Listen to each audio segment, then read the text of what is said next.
think that is what I want to take from that, from individuals. Yes. But some individuals don't even have access to balanced diet. They don't even have access to unbalanced diet. Well, see, like you rightly said, that is why poverty is a very big issue. Let me tell you what happened yesterday. A malam was just going, and then somebody approached him and said, "Please, I don't have anything for iftar." And then he gave her 20 naira. Mm-hmm. And then she came back and said, 20 naira. I'm very sorry. I'm not saying it's too small. But look at me and my child. Nothing. I'm saying nothing. I don't have anything. Even if I'm not fasting now, I will be fasting. I'm already fasting. I don't have anything. So the guy had to give her 500 naira. And she started praying for him. So I said, you don't know what this money will do in my life. But I pray that the happiness and the joy this money will bring to my life and the life of my son will not evade you in your life. And then when they left, the madam was telling me that when that woman asked for money, he did not even think deeply. He just thought she's a beggar, give her something. Money. When she came back and she said what she said, then he was touched. And then, by the time she now said, or she said, the happiness and the joy this money will bring to my life and my child, may it not evade you. Then he almost burst into tears. And to him, that 500 naira is a chicken change. Exactly. So that is why. So that's what I'm saying. Some individuals don't even have access, not even to balance diet. They don't have access to unbalanced diet. No, it's true. And of course, if you look in, I used to crack a joke. I'm coming. I will allow you, doctor. You have the floor. I used to crack a joke that gone are those days when we talk of that balanced diet with regards to individuals. What individuals are looking for in the situation we have in the country today is just something to fill my stomach. Just something to fill my stomach. They are careless about what comes in. And that aspect, just like you said, we still have to give advice, because sometimes it is better. I don't know if you are the doctor. Maybe it is better not to eat unbalanced diet than to fill your stomach, not to eat at all, than to fill your stomach with unbalanced diet. I don't know. Why? That is why, from the beginning, we've been able to give it into perspective. You see, if we, as a nation, if we tackle poverty headlong, we would have done ourselves a lot of good, because it will definitely impact on our health indices. There's no doubt about that. And we are talking about enabling each individual to attain his own potential. We talk about Nigeria, we have this population potential, 170,000 or million individuals. This is advantageous. But if only 10% or 90% or 80% as all the indices say 80% are below poverty line. So it's difficult. While as health practitioner, we give people advice as to what is required. No. The other aspect is that how will that required thing be provided, and that is mainly the function of government in ensuring that people have the capacity, purchasing power, improve economic status to be able to do what is required. So we will still insist on balanced diet. Okay, whether we like it or not, it is still good to have small piece of fruit, small bowl of rice, another small of that beans with plantain and vegetable, okay, than to have a whole bowl of eba and maybe small, So while we emphasize that the food has to be balanced, at the same time we have to look at how we even get this food in the first instance. So I think the thing is usually synergistic. All of us have to approach it in that direction, so that people really have these full benefits. So if we look at it from one aspect, if individual want to eat the balanced diet and doesn't have a capacity, he will eat whatever he sees. So, and that is why his health will not be optimized, not because he doesn't want to do, but that is the condition he has found himself.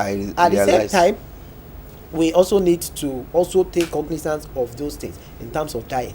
What about the hygiene? What about the hygiene of what we? That's another level. That is another level. And even look the at food the may issue. be balanced, Yes, look at but the hygiene is zero. Yes, look at the issue of hygiene. It is both personal, environmental, and even communal hygiene. So every aspect we look at it, we see the individual role, we see the government role. Okay, so in a situation where one lives in a very dirty environment, you can't come government to come and clean your room for you. Even if it is one room, you need to sweep it, you need to dispose your refuse properly, you need to do this. But it doesn't stop there. Even if you sweep your room and the whole environment is littered with there is bushes all around and all that, the roads are bad, the hot waters are not well evacuated and all that, which is another social responsibility of the government to ensure the overall environment is clean, put legislation to ensure all of that, so we find out that at the end of the day, individual can still not attain maximum health. Do you know what that about the environmental pollution sorry, and all of do you know that? there So was a time that there is was why a time in Nigeria that we have public health officers exactly that use not just to come to visit the environment, they inspect your room. In Nigeria, you open your door. The question is that don't we still have You public open- health officers? They will actually open the door. You want to open see- the door. Yeah. They come into your room. I'm not talking of the living room. Yeah, They look at the bedroom, look at the kitchen. They say, okay, It's you have a fine. pass mark. exactly. And then the Yoruba used to call them wole wole. Yeah, exactly. so Gone are those days. what are those days, eh? Okay, alhamdulillah, if you've just joined us, we are talking about healthy living in Ramadan, and then permit me to say, if you've just joined us, you've missed part of the discussion, but you can still gain because we still have the time before we come to the end of the session today, and we are looking at issues surrounding the benefit, the health benefit of Ramadan. How could we sustain those health benefits? What are those health benefits? Initially, we look at health itself. When we talk about healthy living, what is healthy living? And then we look at how we can use the healthy aspect, the benefits of Ramadan. How can we sustain it? And what are those things? So now we'll be looking at those things that constitute the other side, like you said, doctor. But I want to open the line for discussion, for your participation at home. If you wish to participate in the program, either you have questions for our doctor, because I have with me a consultant physician at home, and then if you also want to pass comments on what we've said so far, the number to call is on the screen. Once you are able to get through your call, please make sure that you turn down the volume of your TV set, and not only that, you also mention your name and where you are calling from. In case whereby you are not able to turn down the volume of your TV set, then you move away from it completely so that the audio coming out of the TV would not be interfering with the mobile phone audio. Doctor, I want us to look at the other side before we don't have the time. Now we've talked about those things, the health benefit of Ramadan. Let's look at the other side, like you said. What are the things we have to be very careful of? Okay. Still talking about the diet. Okay. Excessive eating. Trying to feed yourself, take 3 meals at a meal. At the meal, or trying Seems to we have a compensate. caller on the line. Hello. Hello. Okay. So, trying to compensate for all the lost meals of the day. Like we used to do when we were young. That now I have the Hello? opportunity and want to break my fast. Salam alaikum. Hello. Hello. Salam alaikum. Wa alaikum salam wa rahmatullahi wa barakatuh. Your name and where are you calling from? I'm calling from Atlanta. From Ilasa. Okay. Yes, although I'm a Christian, but I always have interest in the Ramadan program. So that's why I just want to contribute. I think for someone to maintain balanced diet in Ramadan, firstly, to follow the proper channel of the normal diet, that's the carbohydrate, the protein, the food, and minerals, and every other these classes of food. Then also that person is not supposed to take excess diet. Just because you are fasting and because of fasting, maybe in the morning when you want to eat what they call it salad, and somebody will put yam together along with rice because you want to fill your stomach. No, but everything should be appropriate. But also when you're breaking at the same time, you should not take anything in excess. It should be appropriate. That's why I think somebody can maintain balanced diet in the Ramadan section. Thank you, sir. Jazakumullah khaira. So Okay. she's re-echoing what we just Exactly said. what we just said. Moderate eating. It should be moderate. So don't try to compensate for what You've you have lost. not lost in the day. I say now I have the time, so I'm going to eat everything together. In fact, apart from the fact that the spirit of Ramadan is lost, the health benefit of Ramadan is also lost. And then, of course, excessive eating, overeating, has a lot of health complications. Okay, it can give you constipation, it can give you diarrhea, it can cause what I said before, cephalosplanchnic diversion, and then the person will, That is the diversion of the blood from the brain. of course, because it's the same blood and the digestive hormones enzymes that will digest this bolus of meal that you have taken. So to take the digestive system a Herculean task in digesting the heavy meal. So in other words, and then for that period the person will not feel okay. In fact, they can get to the extent that they will not be able to eat, will be very inactive, and that is why it is not advised that one overeat. Another thing is that we should try to drink a lot of water. Okay, yes, a lot of water. We should avoid taking carbonated drinks, whether you are talking about cola, whether you are talking about coffee, whatever. No, in Ramadan you should avoid doing that. You need natural water. Natural. Hello, we have another call on the line. Hello. Hello. Assalamu alaikum, sir. Wa alaikum salam wa rahmatullahi wa barakatuh. Abu Abdurrahman from Abu Wonderful. Jazakumullah khaira. Thank you. So I have a question. My question is, any woman who is suffering from istiada, any woman who is suffering from istiada, that is continuous bleeding, that she has passed her period, but yet the blood is still coming out, can she fast?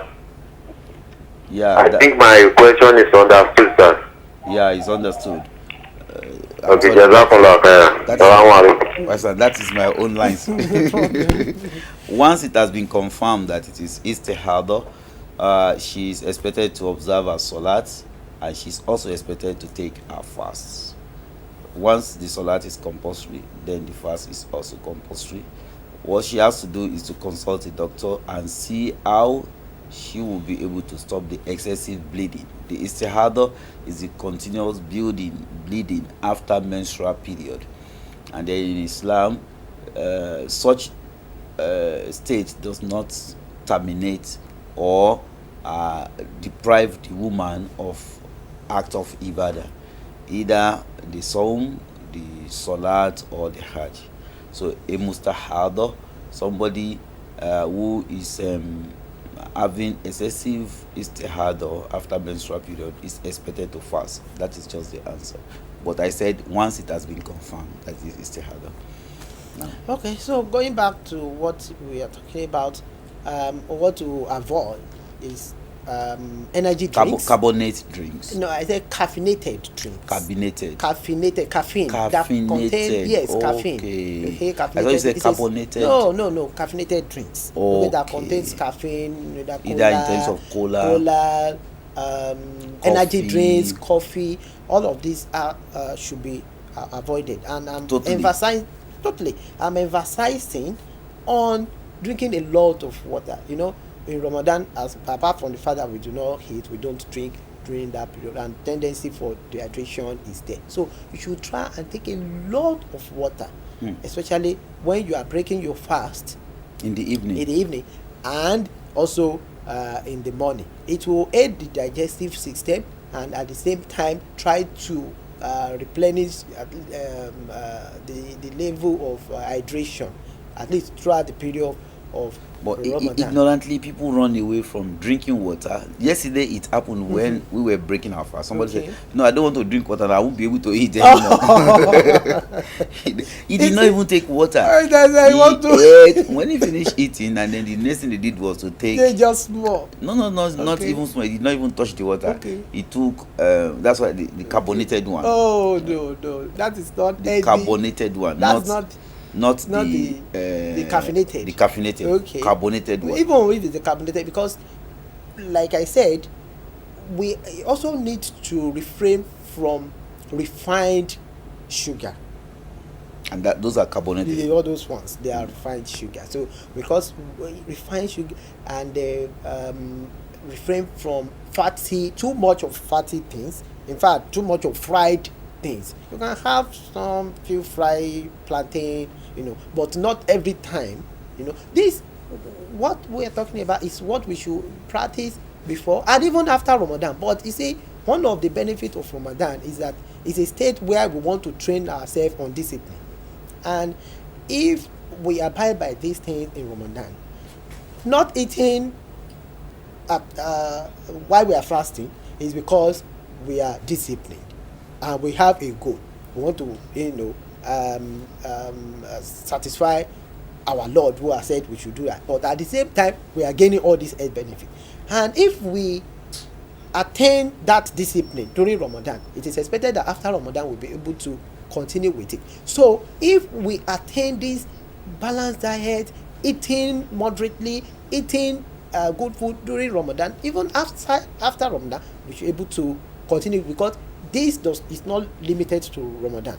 But because of that principle of discipline ourselves in Ramadan that we've been able to attain, so we said we should apply it into the way we also eat. So that is why it is not good for us to take too much of salt, too much of sugar, too much. All of this has been associated with a lot of increased the risk of disease. So we should avoid it, especially energy drinks. Okay, because a lot of people will think that Ramadan, I'll be so weak, let me take all this energy drink. But the problem is in the process of trying, the body trying to break down all what is the component of that energy drink, gives another a lot of other side effects, and that is why they need to be exempted.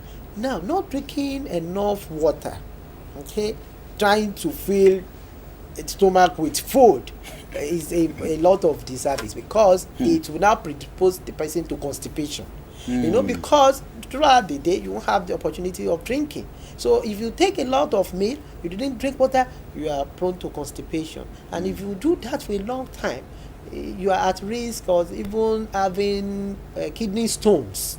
And that is why Kidney stones. Yes, because Please, we will continue on that kidney stones. We have a call on the line. Hello.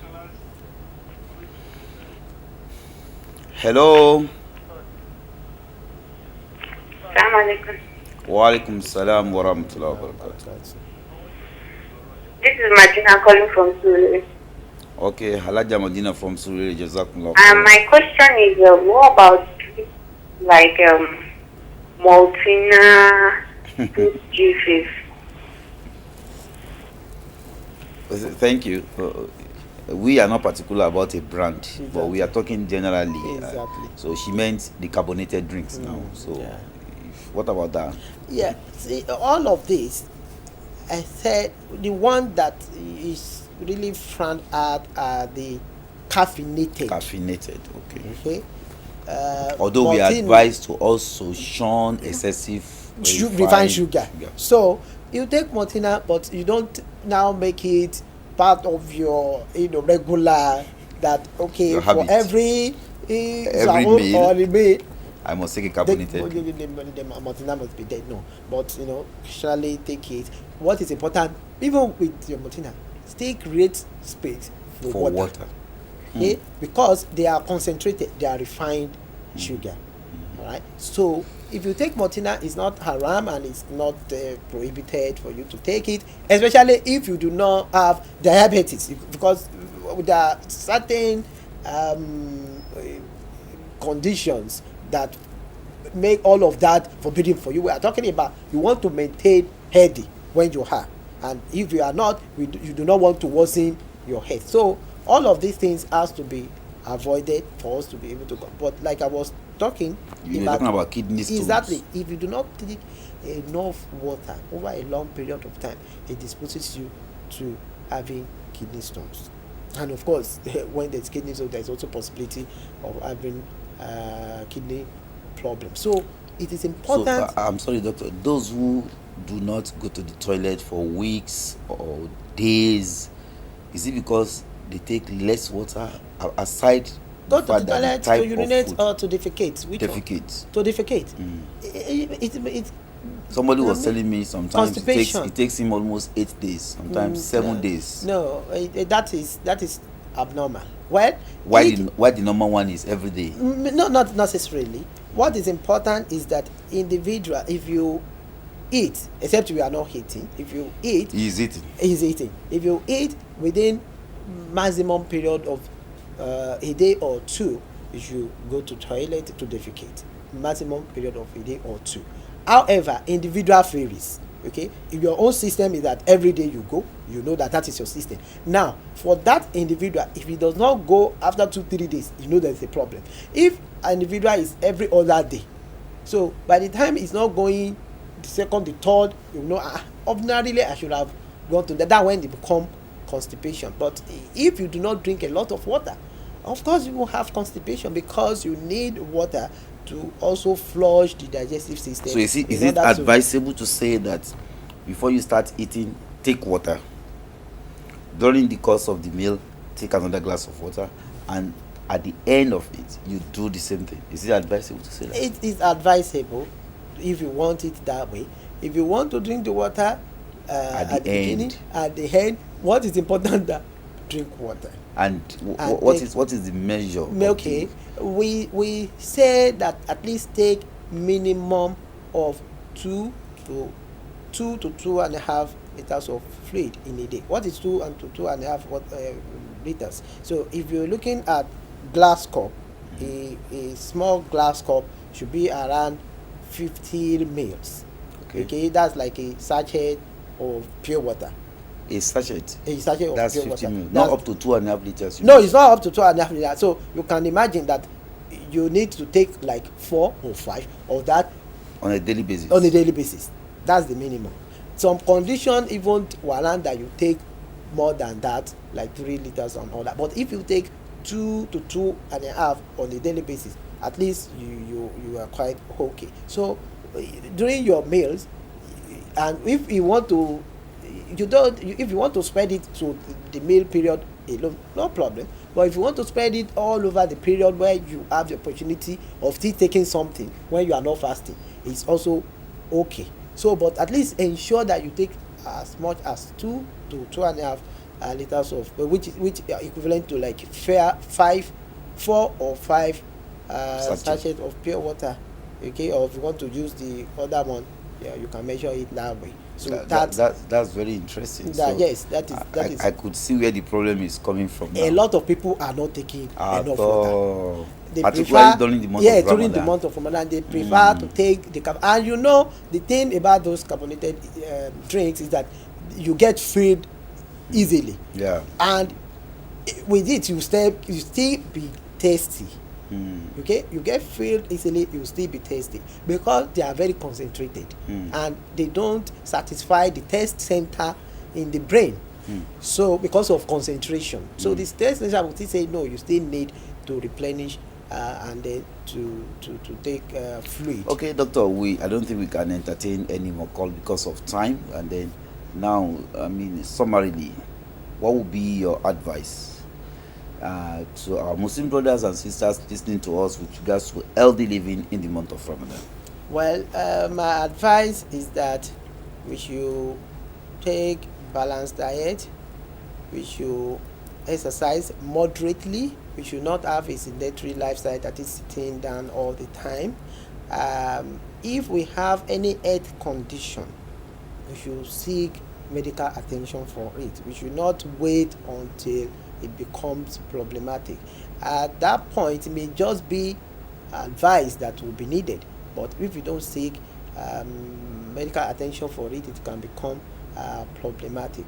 And also, we should imbibe the spirit of discipline, self-restraint that Ramadan has come to teach us in every aspect of our life, especially when it comes to our health. Especially when it comes to our health, we should imbibe that self-discipline, so that after Ramadan, if you are trying to eat balanced diet during Ramadan, you will continue with it because you are now disciplined. After Ramadan, if you exercise, you will continue with it. If you are taking less salt during Ramadan, you will continue with it. If you are taking less sugar during Ramadan, you will continue with it. If you are taking less fat, okay, you will continue. All these things has to do with self-restraint and discipline, and that is what we actually need to do after Ramadan.